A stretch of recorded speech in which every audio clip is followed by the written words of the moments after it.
kita akan mencoba mempelajari tentang bagaimana tips khusyuk dalam sholat dari Rasul Shallallahu Alaihi Wasallam. Khusyuk di dalam sholat itu bukan ketika seseorang itu lupa bahwa dia itu ada di dalam dunia, atau ketika dia tidak memikirkan dunia sama sekali, tidak. Tetapi khusyuk di dalam sholat itu ada dua pilar utama yang harus dia perhatikan. Yang pertama, gerakan dan bacaan dia di dalam sholat harus betul-betul sesuai dengan apa yang disunnahkan oleh Rasul. Tidak boleh ada sedikit pun yang menyimpang. Karena memang gerakan sholat dan bacaan sholat ini langsung Rasul Shallallahu Alaihi Wasallam terima dari Allah Subhanahu Wa Taala di saat beliau Mi'raj. Maka ketika ada kelebihan sedikit atau kurang sedikit, dia akan merusak sholat tersebut. Yang kedua, ketika dia sholat, dia harus pahami apa yang dia baca.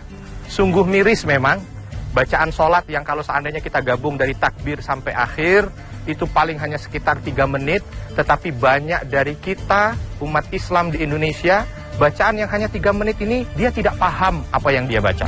Maka PR dari kita, bagaimana kita bisa untuk memahami bacaan yang kita baca sehingga sholat kita itu betul-betul menghadirkan hubungan antara kita dengan Allah Subhanahu Wa Taala.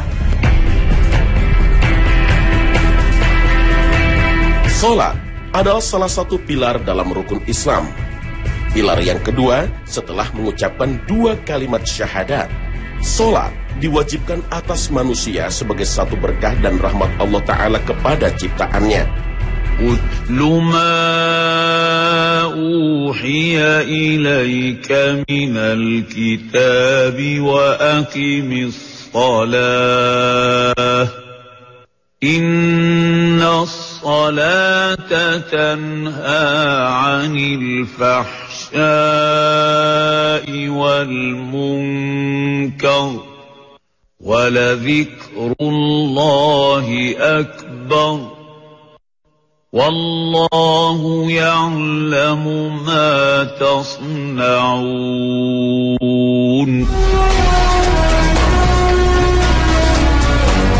Sebanyak 68 kali perkataan sholat diulang dalam Al-Quran. Perintah sholat tak hanya disebutkan dalam perkataan yang sama, namun juga disebutkan sebagai doa atau doa, zikir atau mengingat. Juga disebutkan dalam bentuk gerakannya, yaitu sujud dan ruku. Perkataan-perkataan ini menjadi dasar bagi kita bahwa sholat adalah bagian dari doa dan bagian dari berzikir. Dengan demikian, kita harus memaknai kewajiban sholat sebagai bagian dari kehidupan kita, di mana kata wajib bisa kita leburkan menjadi kata terbiasa. Sholat menjadi kebiasaan hidup manusia Islam, bukan hanya sebagai bentuk takwa kepada Allah Sang Maha Pencipta, namun juga menjadi identitas umat. Dimanapun kita berada, sholat menjadi aktivitas yang melekat. Di mal, di bandara, di kantor, di sekolah, di tempat wisata, pastikan bahwa langkah sholat kita tidak dihalangi oleh aktivitas apapun. Karena sejatinya, mengingat Allah adalah mengingat nikmat yang telah Dia berikan kepada kita. Mengingat bahwa kita hanya milik Allah semata. Kenikmatan udara yang kita hirup, kenikmatan darah yang mengalir lancar di tubuh kita, kenikmatan jantung yang berdenyut di dada kita, dan kenikmatan waktu yang diberikan kepada kita. Jadi, jika sholat sudah menjadi kebiasaan hidup dalam setiap gerak dan langkah, maka sholat seperti apakah yang diridhoi Allah dan dianjurkan oleh Rasulullah? Bagaimanakah caranya meningkatkan nilai khusyuk sholat kita kepada Allah Subhanahu wa Ta'ala?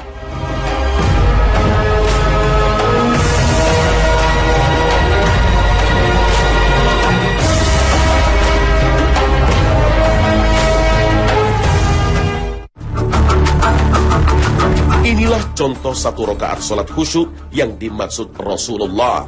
Baik, ketika kita ingin sholat, kita mencoba untuk melihat sholat Rasul Shallallahu Alaihi Wasallam. Yang pertama yang harus diwaspadai oleh kita bersama, ketika kita ingin sholat, maka gunakanlah pakaian yang terbaik yang kita miliki. Jangan gunakan pakaian sembarangan, karena Allah Subhanahu Wa Taala sudah menegaskan, khudhu zinatakum inda kulli masjid.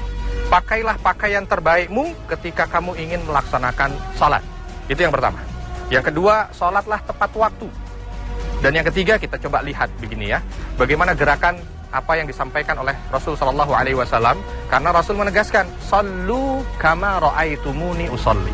Sholatlah kamu seperti kamu melihat aku sholat. Tidak boleh ada satu gerakan pun yang tidak sesuai dengan apa yang disunnahkan oleh Rasul. Yang pertama adalah berdiri tegak menghadap kiblat. Kiblat di sana kita harus berdiri tegak menghadap kiblat. Tangan harus ke bawah. Tidak boleh begini, tidak boleh ke belakang. Ya, tangan harus ke bawah. Lalu pandangan melihat tempat sujud. Tidak boleh melihat depan, tidak boleh melihat atas. Bahkan ada beberapa larangan ketika seseorang itu dalam sholatnya melihat ke atas, maka dia akan dilempar oleh Allah Subhanahu wa taala, ya. Pandangan menuju ke bawah, kaki ini seluruhnya diminta untuk menghadap kiblat. Jadi dari kaki pun ini harus lurus ke arah kiblat, ya. Tidak boleh agak sedikit mencong begini atau tidak boleh juga begini. Jadi kakinya harus lurus menghadap kiblat. Setelah itu baru kalau semua posisi sudah betul-betul berdiri tegak, lalu dilanjutkan dengan dalam hatinya dia meniatkan diri bahwa dia ingin melakukan sholat. Sholat apa yang akan dilakukan? Jangan sampai ketika dia sudah sholat, dia baru bingung niat apa kira-kira. Nggak boleh. Ketika sudah, baru dia naik ke takbiratul ihram. Ada dua versi dari takbiratul ihram yang disunnahkan oleh Rasul Shallallahu Alaihi Wasallam. Yang pertama, sejajar dengan pundak, ya, tangan sejajar dengan pundak. Seperti contoh, mungkin takbir Allahu Akbar, sejajar dengan pundak, dan tangan semuanya menempel, ya. Ini versi yang pertama. Yang kedua, Rasul Shallallahu Alaihi Wasallam sejajar dengan telinga, ya, diangkat sampai dengan telinga di sini, ya. Itu ketika kita takbir. Dua versi, Allahu Akbar, atau versi yang kedua, Allahu Akbar. Pandangan tetap ke bawah, tidak boleh melihat kanan, kiri, atau depan. Selanjutnya dari kalimat itu bisa ada 3 macam. Boleh bersamaan ketika takbir, Allahu Akbar, bersamaan dengan gerakan. Atau bacaan dulu baru gerakan, Allahu Akbar. Atau gerakan dulu, atau bacaan dulu baru gerakan, Allahu Akbar. Pandangan tetap ke bawah. Doa yang dia baca, selama doa yang dia baca, pandangan ke bawah. Tidak boleh ke depan, tidak boleh ke atas, tidak boleh ke samping, ataupun ke kanan, ke kiri. Pandangan tetap ke bawah. Begitu selesai dari bacaan surat pendek yang dia baca, maka setelah itu dia ruku, ya. Setelah itu dia ruku. Ketika ruku, mengangkat tangan. Lalu ketika mengangkat tangan, posisi tangan itu harus ada di lutut. Dan posisi dia ketika ruku itu harus betul-betul 90 derajat, ya. 90 derajat, lurus. Tulang punggung belakangnya itu lurus, ya. Coba kita praktekkan dari tangan di atas dada. Ingin berangkat ke ruku, Allahu Akbar, tangan persis ada di atas lutut. Tidak boleh ke bawah, tidak boleh ke atas. Kenapa? Karena patokannya ada di lutut. Kalau lutut ini pas, maka ini juga akan pas, lurus. Bahkan kalau seandainya kita letakkan minuman atau gelas yang berisi minuman, maka gelas yang berisi minuman ini tidak akan tumpah. Pandangan mata bagaimana? Pandangan mata tetap ke tempat sujud, ya. Bukan ke kuku, bukan ke tengah, bukan kemana-mana. Tempat sujud, tidak boleh bergerak. Baru setelah itu kita angkat badan kita ke atas sambil bertasbih, ya. Tetapi sambil mengangkat kedua tangan, ya. Begitu dari ruku langsung naik, Sami'allahu liman hamidah, ya. Tangan kembali lurus, pandangan juga kembali ke bawah lagi, badan tetap tegak. Setelah membaca doa, ya, ketika berdiri begini, lalu lanjut ke sujud. Ada beberapa hal yang perlu diperhatikan ketika sujud, ya. Bagaimana gerakan sujud itu supaya indah? Karena gerakan sholat ini ketika kita ikuti sesuai dengan apa yang disampaikan oleh Rasul, maka gerakan itu betul-betul indah, ya. Kita lihat, begitu kita dari berdiri tegak begini, pandangan tetap ke bawah, kita langsung bertakbir untuk turun menuju sujud. Allahu Akbar, yang pertama kali kita tempelkan adalah tangan. Yang pertama kali kita tempelkan adalah tangan. Karena Rasul melarang kita ketika turun ke sujud itu seperti turunnya unta, ya. Kita turun dulu tangan, Allahu Akbar. Lalu setelah tangan, baru kedua lutut. Baru setelah itu, ini diletakkan ke depan karena nanti harus disejajarkan dengan telinga. Karena Rasul itu selalu membesarkan tangannya ketika beliau bersujud, langsung nempel, ya. Jadi ada 5 hitungan. Ada 5 hitungan. 1, 2, 3, 4, setelah itu kaki belakang tutup, 5. Nah, karena kaki belakang tidak boleh terbuka. Ya, kita lihat. Allahu Akbar. 1, lutut. 2, tangan maju. 3, 4, tempel. 5, kaki belakang. Ya, ini posisi sujud. Posisi sujud, ada 7 anggota badan yang harus menempel di tempat sujud kita. 1, dahi dengan hidung. 2, 3, ya, 2 telapak tangan. Setelah itu 2 lutut. Setelah itu jari bawah kaki. Ya, jari bawah kaki. Jari bawah kaki ini semuanya harus nempel dan dia harus ditekuk supaya jari-jari ini menghadap kepada kiblat. Ya. Dan di belakang itu kaki tidak terbuka begini, tapi nempel.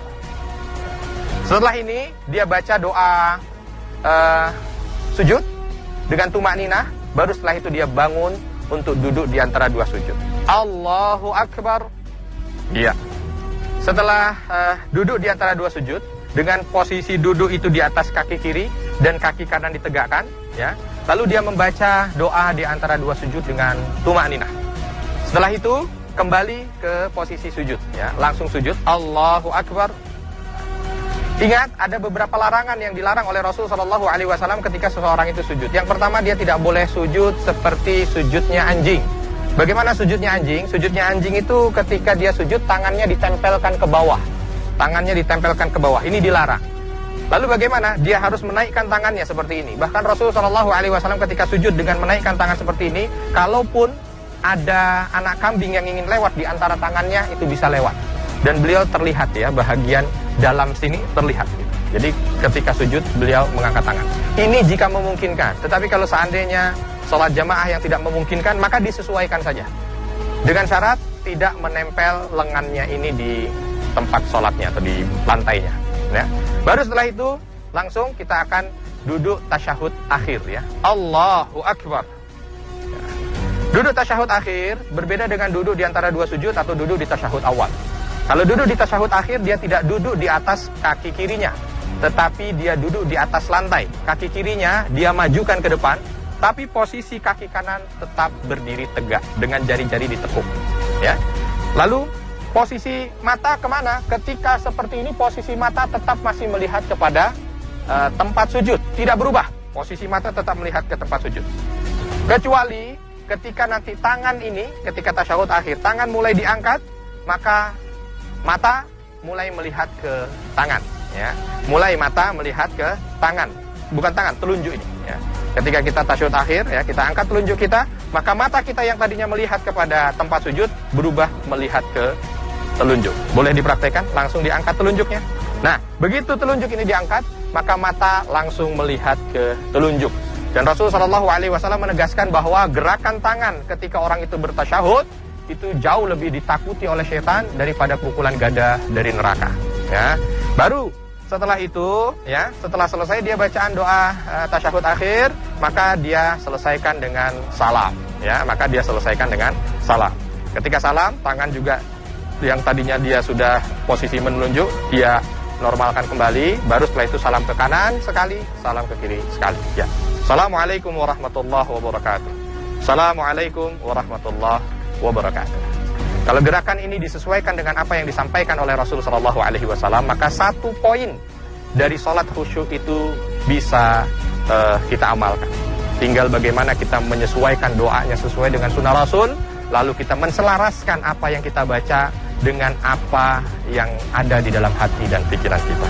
Semoga ini bisa membantu para pemirsa sekalian bisa meraih kekhusyuan di dalam salat sehingga kita bisa mendapatkan keberkahan dari Allah Subhanahu wa taala. Assalamualaikum warahmatullahi wabarakatuh.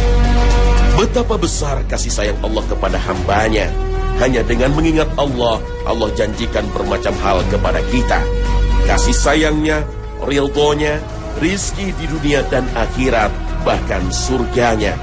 Semua hanya semudah mengingat Allah dengan melaksanakan sholat khusyuk. Wallahu a'lam. Sholat adalah metode komunikasi utama umat Islam kepada Sang Khalik. Melalui sholat, kita mampu mengeluarkan isi hati dan segala gundah kepada Sang Pencipta. Karena itulah, sholat diwajibkan kepada manusia karena manfaatnya yang untuk diri manusia sendiri. Sholat juga merupakan metode pembaikan kepribadian. Dengan sholat, kita dapat merefleksikan diri kita untuk menjadi rendah hati dan sabar. Sholat menjadi ibadah, di mana kita mengingat dan menelaah kembali pesan-pesan Allah kepada hambanya. Ibadah ini adalah ibadah yang mampu memperbaharui dan meningkatkan keimanan kita. Seperti surat Al-Fatihah yang dibaca, diharapkan tak hanya diucapkan, namun patut dipahami bait demi baitnya. Dengan inilah, penghayatan sholat pun dapat tercapai. Dalam firman Allah lainnya, Allah mengingatkan kita akan sholat sebagai benang merah yang menghubungkan dunia dan akhirat. ألم يأن للذين آمنوا أن تخشع قلوبهم لذكر الله وما نزل من الحق ولا يكونوا كالذين أوتوا الكتاب من قبل فطال عليهم الأمد فقست قلوبهم وكثير منهم فاسقون. Mengingat Allah di sini dapat diartikan sebagai salah satu bagian dari sholat, bahwa sholat sebagai bukti nyata penghormatan kita kepada Yang Maha Kuasa. يا أيها الذين آمنوا اركعوا واسجدوا واعبدوا ربكم وافعلوا الخير لعلكم تفلحون. Proses sholat dari berdiri, ruku, sampai kita melakukan sujud adalah tanda dari merendahkan hati dan diri kita. Gerakan-gerakan inilah yang seharusnya membuat kita sadar bahwa semakin banyak kita melakukan gerakan sholat, kita akan menjadi semakin rendah diri. Dan puncak dari kerendahan diri itu adalah saat kita bersujud kepada Allah, bahwa Allah adalah Tuhan semesta alam dan kita hanyalah ciptaannya, miliknya. Dengan demikian, sholat harus juga dimaknai sebagai tempat untuk melepaskan segala kesombongan diri. Rasulullah bersabda, kepada muslim yang berwudu secara sempurna, lalu sholat 2 rakaat dengan wajahnya dan hatinya secara khusyuk, maka surga adalah hadiah baginya. Hadis riwayat Abu Dawud. Dalam hadis ini, Rasul memberitahu kita bahwa sholat harus dilakukan dengan hati yang juga sedang sholat, bukan sedang mengingat pekerjaan, keluarga, dan lainnya. Dan untuk memulai sholat yang khusyuk haruslah dimulai dengan menyempurnakan cara berwudu kita, mulai dari niat hingga cara membasuh anggota tubuh kita. Inilah langkah pertama perwujudan dari sholat yang khusyuk. Dalam firman Allah lainnya, Allah Azza wa Jalla menjelaskan bagaimana kita dapat meraih kekhusyuan dalam sholat. Dan mintalah pertolongan kepada Allah dengan sabar dan mengerjakan sholat. Dan sesungguhnya yang demikian itu sungguh berat, kecuali bagi orang-orang yang khusyuk, yaitu orang-orang yang meyakini bahwa mereka akan menemui Tuhannya dan bahwa mereka akan kembali kepadanya. Al-Quran Surah Al-Baqarah ayat 45 hingga 46. Kematian rupanya telah digariskan sebagai jembatan kesadaran manusia untuk kembali mengingat Allah. Karena dengan mengingat kematian, jiwa setiap manusia akan otomatis terpanggil untuk khusyuk. Orang yang mengingat kematian berada pada titik memiliki keyakinan penuh kepada Allah. Orang yang menyerahkan hidup dan matinya hanya untuk Allah, sehingga semua amal ibadahnya, zakatnya, puasanya, sholatnya benar-benar dirasakan sebagai sebuah perjalanan untuk berkomunikasi secara langsung kepada Allah. Nilai khusyuk akan bertambah jika kita dapat betul-betul memaknai doa dan firman Allah yang kita ucapkan. Saat kita mengucapkan takbir, kita harus benar-benar meyakini takbir itu, bahwa hanya Allah yang maha besar. Sebuah ikrar yang menyatakan kebesarannya. Saat kita membaca surah Al-Fatihah, kita pahami satu persatu kata dalam setiap ayatnya. Seperti saat kita mengucapkan Alhamdulillahirabbil alamin, kita harus paham makna dari ayat tersebut dan memaknainya dengan benar. Kita memanjatkan puji dan bersyukur kepada Allah sebagai Tuhan alam semesta. Lalu dilanjutkan dengan Ar-Rahmanir Rahim, Maha Pengasih dan Maha Penyayang.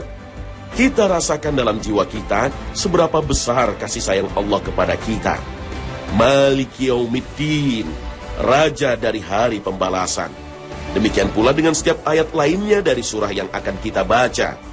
Kemudian saat kita ruku, kita menundukkan diri kita sebagai bentuk penghormatan. Dan bentuk penghormatan kita yang paling utama adalah saat kita bersujud. Di saat yang bersamaan kita pahami setiap kata yang kita ucapkan, doa yang kita panjatkan. Doa sujud Nabi seperti yang diriwayatkan oleh Abu Dawud, Subhana rabbiyal a'la wa bihamdihi, keagungan hanya milik Allah semata. Dalam hadis riwayat Bukhari dan Muslim, doa sujudnya agak lebih panjang. Subhanaka Allahumma rabbana wa bihamdika Allahumma ghfirli. Keagungan hanya milik-Mu ya Allah, ya Tuhan kami, dan segala pujian hanya untuk-Mu ya Allah, ampunilah kami.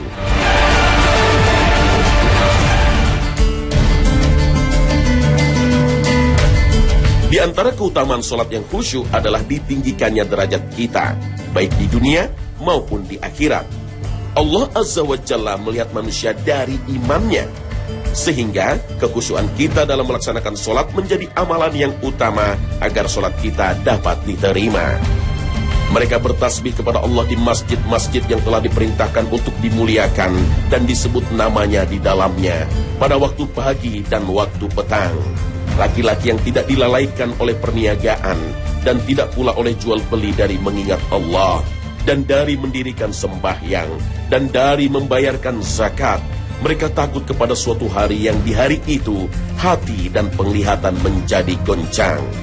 Mereka mengerjakan yang demikian itu supaya Allah memberikan balasan kepada mereka dengan balasan yang lebih baik dari apa yang telah mereka kerjakan. Dan supaya Allah menambah karunia-Nya kepada mereka. Dan Allah memberi rezeki kepada siapa yang dikehendakinya tanpa batas. Al-Quran, Surah An-Nur, ayat 36 hingga 38. Sekarang uang pribadi abang yang halal habis.